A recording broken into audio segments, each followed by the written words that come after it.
Hello, moi c'est Priscilla, alias Lady Web. J'accompagne depuis 2018 les marques de la filière équine dans leur marketing et le référencement naturel de leur site. Bienvenue dans le club, le podcast dédié au marketing équestre. Tu vas y trouver des méthodes, des stratégies et des actions faciles et rapides à mettre en place, que ce soit au niveau marketing ou purement SEO. Au programme, des sessions solo où je te partage mes meilleurs conseils, mais aussi des interviews exclusives d'entrepreneurs de la filière équine et d'experts reconnus du secteur. Parce que la filière équine est unique, ce podcast est là pour t'aider à adapter les stratégies marketing à ce secteur si particulier et si diversifié. Prêt à donner de l'impulsion à ton entreprise ? C'est parti, piste à main gauche.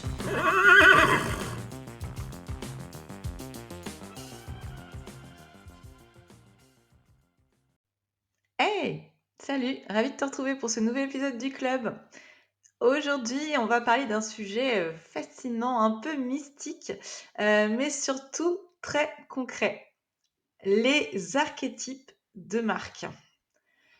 En fait, les archétypes, tu sais, c'est de ces grandes personnalités universelles qu'on va retrouver dans les contes, dans les films et donc évidemment dans les marques. C'est celles qui font qu'on reconnaît une marque au premier regard, même sans logo en fait. Ou quand on pense à une marque, on voit tout de suite un archétype.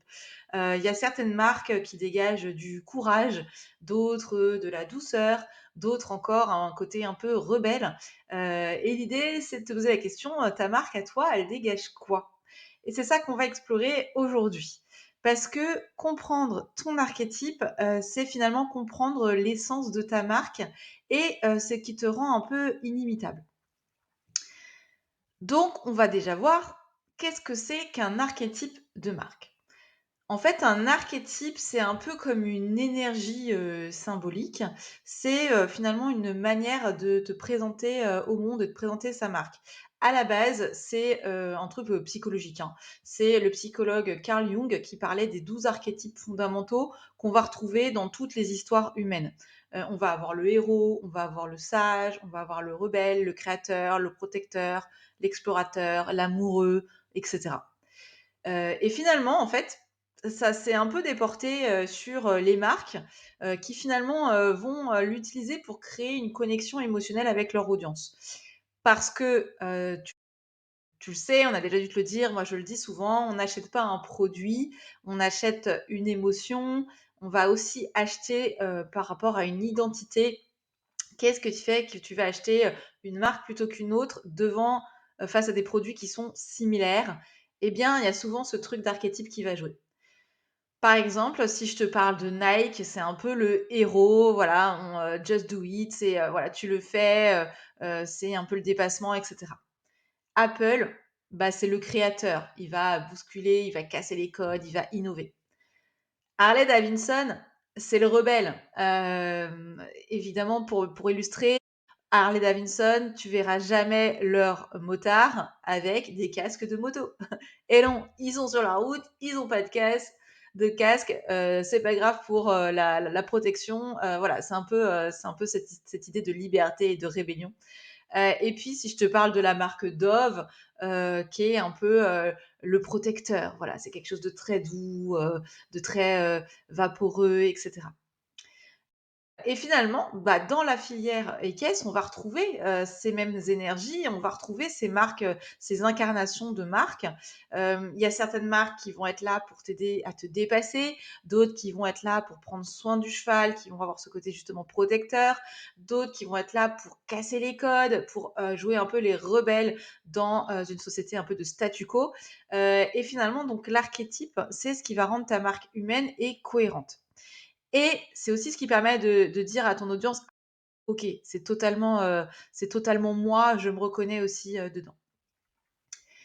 Maintenant qu'on a fait ça, qu'on a vu ça, on va, voir un peu les grands archétypes qui sont appliqués, du coup à la filière, équine. Je vais essayer de te donner, des exemples. On rentre dans le concret. Je vais te présenter 6 archétypes majeurs, il y en a plus, hein, bien sûr, il y en a 12, mais là je t'en présente 6 que je retrouve souvent, dans le monde équestre. Le premier, c'est le héros. Le héros, le mot-clé, ça va être un peu le dépassement.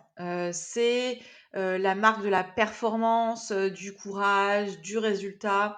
C'est une marque qui va être là pour, te rendre meilleur.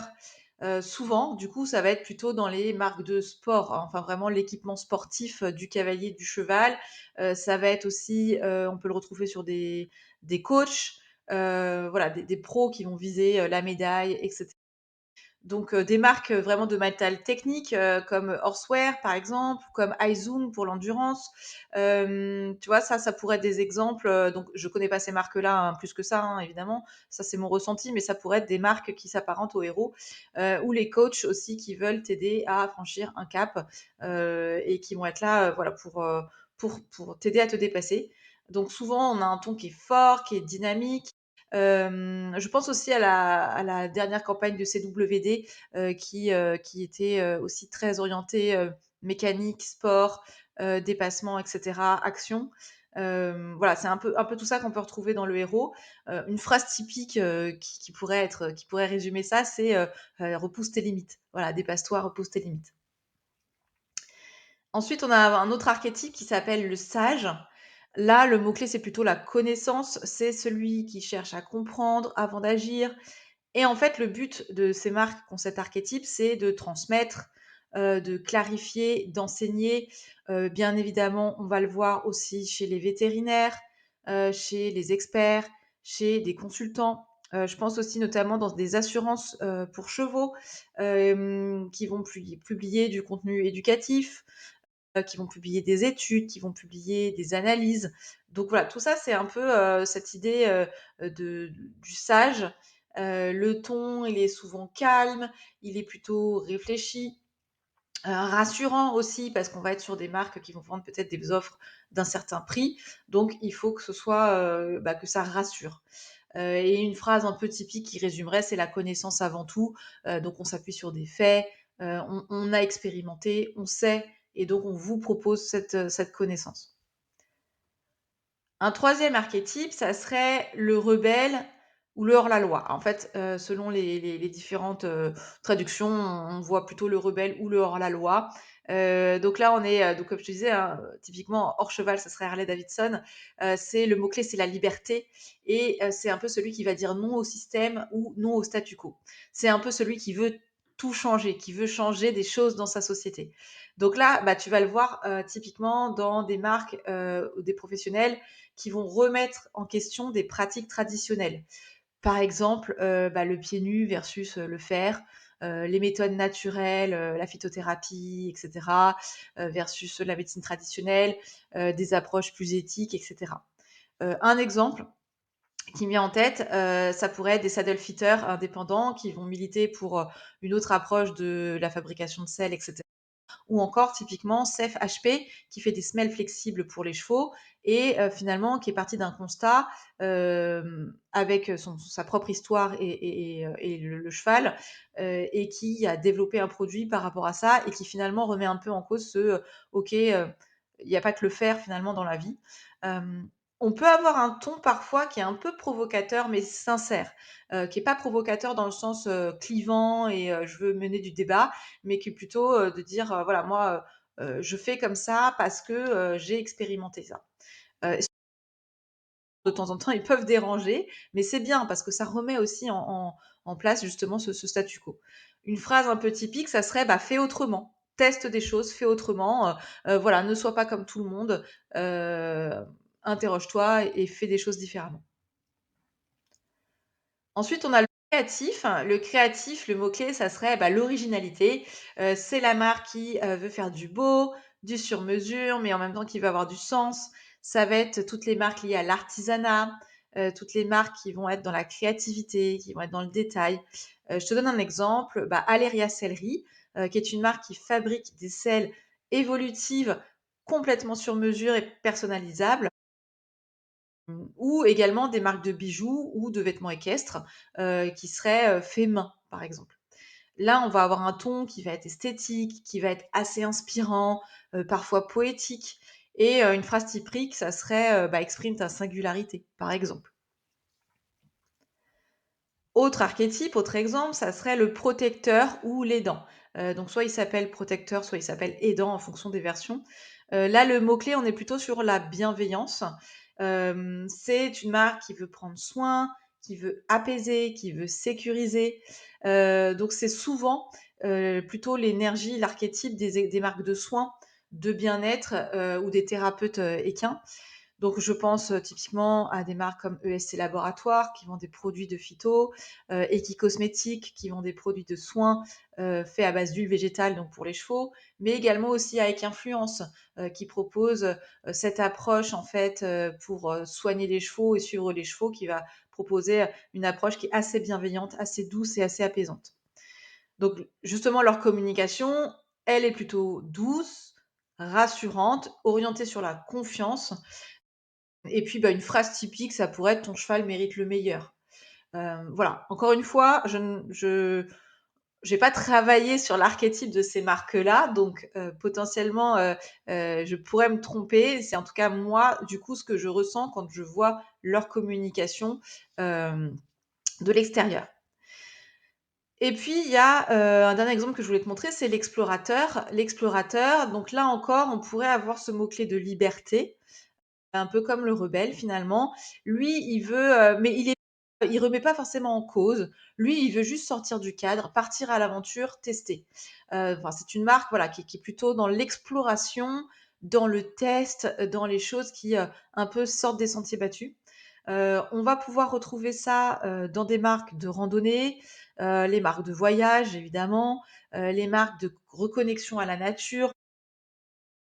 Un exemple, hein, ou des exemples que je pourrais donner qui me viennent comme ça, ce serait par exemple, Apaloo Equestrian, qui est une application qui permet, d'avoir plein d'exercices sur plein de disciplines, équestres et ils sont toujours en train de tester, ils font appel beaucoup à la communauté. Il y a pas mal de choses qui bougent, donc voilà, pour moi, il y a un peu ce côté explorateur, et puis aussi je pourrais te parler de Au Galop, qui a ce côté, bah, test, on sort aussi des sentiers battus, on sort des choses qui n'existaient pas avant dans le transport du cheval. Et donc du coup, bah, je trouve qu'il y a aussi ce côté un peu, voilà, explorateur. Souvent le ton, ça va être un ton qui est inspirant, qui est plutôt ouvert, peut-être parfois un peu sauvage puisqu'on est dans cette histoire d'exploration. Et puis une phrase typique, ça pourrait être de partir à la découverte, voilà, de découvrir de nouvelles choses et cetera ou de tester. Voilà un petit peu, ce que je pouvais te dire sur les archétypes et en te donnant quelques, exemples de ce que moi je vois, dans la filière, équine. Toi, du coup, tu ressens quoi une fois que je t'ai dit ça? Laquelle de ces énergies te parle le plus? Hem Et en fait, ce que je voulais te dire aussi, c'est que c'est pas qu'une question de produit. Évidemment que c'est une question de produit, d'offre, ça va jouer sur les archétypes, mais je trouve qu'il y a aussi, ce côté, c'est une question de vibration, de vision et de valeur. D'où, cette importance qu'il faut pour poser, ce cadre et cet archétype, il faut travailler sur sa vision, qu'est-ce qu'on veut pour, la société avec notre marque et nos valeurs. C'est quoi? Qu'est-ce qui nous anime profondément et quelles sont nos valeurs? Et ça va déterminer, mine de rien, quand même, cet archétype de marque. Et ça, c'est intéressant, c'est facile à faire, on va dire, quand on est tout seul dans sa marque. Mais imaginons que sur une marque où on est une grosse équipe, qui est plein de gens, ça va être plus compliqué parce qu'il faut que tout le monde se retrouve quand même, là-dedans. Mais le conseil, c'est plutôt de partir des fondateurs. Quelle était la vision du fondateur, initialement, quelles étaient, ses valeurs et donc qu'est-ce qui perdure aujourd'hui, si le fondateur est toujours là ou pas là, mais voilà, quelle histoire il a laissée, quelle marque il a laissée. Donc comment on fait aussi donc pour trouver son archétype, concrètement? Donc on passe maintenant un peu à cet aspect introspection. Je vais te proposer un petit exercice, rapide. Je voudrais que tu fermes les yeux 2 secondes. Bah, sauf si tu conduis, hein, attention. Si tu conduis, tu fermes pas les yeux, s'il te plaît. Ou même si tu es à cheval, ferme pas les yeux. Mais voilà, pose-toi, si tu peux, ferme les yeux. Imagine ta marque comme une personne qui rentre dans la pièce. Elle est comment? Est-ce qu'elle parle fort? Est-ce qu'elle observe? Est-ce qu'elle te fait rire? Est-ce qu'elle te rassure? Et en fait, ce que tu vois, c'est un peu ton archétype qui va se manifester. Pas besoin de tests, de quiz, de choses compliquées, au début en tout cas. C'est, plutôt une évidence intuitive. Et souvent, tu vas avoir un archétype principal, c'est vraiment ton essence première, et tu vas avoir un archétype secondaire, qui va être plutôt, la façon dont tu t'exprimes, l'énergie d'expression. Si je reprends un peu mes exemples de tout à l'heure, je te propose par exemple de prendre une assurance équine qui pourrait, avoir, un premier archétype principal serait le sage, parce qu'il comprend, il a la connaissance, et puis l'archétype secondaire qui serait le héros. Pour Aléria Sellerie, on a vu que l'archétype principal, ça pourrait être, le créateur, mais que l'archétype secondaire, ça pourrait être l'explorateur. Parce que, cette marque-là est encore en phase de test, de recherche et développement. C'est un produit qui n'existe nulle part ailleurs, donc elle va explorer un petit peu tout ça. Et puis, si je reprends la marque de Safe HP, où j'ai dit que pour moi, il y avait ce côté, rebelle, mais du coup, l'archétype secondaire, ça pourrait être le côté protecteur. Parce que, forcément, le but, l'objectif, c'est d'apporter du confort au cheval, d'avoir ce côté, on crée un produit, qui va protéger, qui va aider le cheval. Et finalement, tu vois, cet archétype principal, cet archétype secondaire, c'est un peu ce duo qui va rendre ta marque unique. Et donc, c'est hyper intéressant parce que derrière, ça va vraiment t'aider dans ta communication. Et justement, comment on utilise une fois qu'on a fait, ce petit exercice, qu'on a trouvé son archétype principal et son archétype secondaire, comment on l'utilise? En fait, tu vas pouvoir tout aligner dessus. Tu vas pouvoir aligner le ton de ta communication, tu vas pouvoir aligner les couleurs, parce qu'il y a énormément de couleurs qui vont jouer sur un archétype plutôt qu'un autre. Tu vas pouvoir, t'en servir pour ton contenu, évidemment, sur ta manière d'écrire. Ça va découler, en fait, de tout ça va découler de ton archétype. Le sage, il va plutôt parler de connaissance. Le rebelle, il va avoir ce petit côté provocateur, remise en question du statu quo, encore une fois. Le créateur, il va montrer ce qu'il fait, il va montrer comment on construit son produit. Le protecteur, il va être là pour rassurer, pour apporter des arguments tangibles, pour éviter qu'on se trompe. Le héros, lui, il va être là pour motiver, il va être là pour nous emmener plus loin. Et en fait, tu sais ce que font les marques qui sont les plus fortes? Eh ben justement, elles restent cohérentes. Elles vont pas changer d'énergie à chaque poste. Elles vont pas, un coup, faire un truc hyper provocateur et puis derrière, faire un truc un peu, doux, tout cool et cetera. Elles vont cultiver leur archétype un peu comme un fil rouge. Vraiment, il faut vraiment penser ça comme un fil rouge. Parce que finalement, ton archétype de marque, c'est un peu ton ancrage émotionnel et c'est aussi un peu la personnification de ta marque.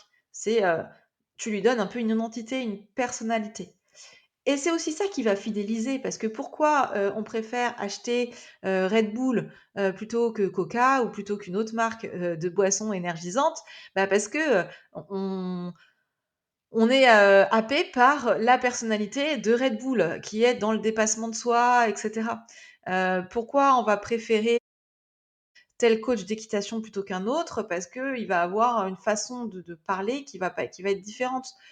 Pourquoi on va, travailler, on va s'équiper d'une selle de telle marque plutôt qu'une selle de telle marque? Alors, tu vas me dire: «Oui, il y a aussi d'autres choses qui jouent». Peut-être qu'il y a d'autres choses qui jouent, mais tu as quand même aussi ce côté, n'oublie pas qu'on n'achète pas qu'un produit, on achète des émotions, voilà, on achète quelque chose qui nous parle aussi. Et derrière, ça va fidéliser aussi, pour tes clients. Alors du coup, j'aimerais bien savoir, ton archétype aujourd'hui, c'est lequel? Est-ce que tu es plutôt un héros? Est-ce que tu es plutôt un créateur? Est-ce que tu es plutôt, le sage ou le rebelle? Finalement, peu importe en fait. Il y a pas de bon archétype, ou de mauvais archétype. Ça me rappelle, un sketch, bien connu. Heu, mais en tout cas, voilà, il y a pas de bonne ou mauvaise réponse sur l'archétype que tu vas choisir. C'est pas parce que tu es rebelle que c'est pas bien, c'est pas parce que tu es sage que c'est pas bien et que c'est moins fort.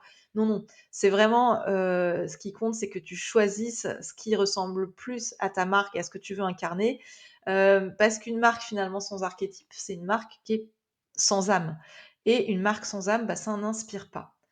Voilà, c'était un peu le message que je voulais te faire passer aujourd'hui. Je te remercie d'avoir écouté cet épisode. Si tu veux aller plus loin, j'ai mis en description une petite fiche récap avec les 12 archétypes de marque. Et tu vas pouvoir travailler là-dessus. Et puis, écoute, si tu veux qu'on échange ensemble, n'hésite pas à me laisser des petits commentaires sous l'épisode ou à me contacter directement sur Instagram ou LinkedIn. Et moi, je te dis à très vite dans un nouvel épisode du club. Bye! Si cet épisode t'a plu, n'oublie pas de t'abonner sur ta plateforme de podcast préférée pour ne rater aucun épisode. Et surtout, si tu as 1 minute, laisse un avis et une note sur Apple Podcast ou Spotify. C'est le meilleur moyen de soutenir le podcast et de le faire connaître. Merci encore de ton écoute et de ton soutien. On se retrouve bientôt pour un nouvel épisode.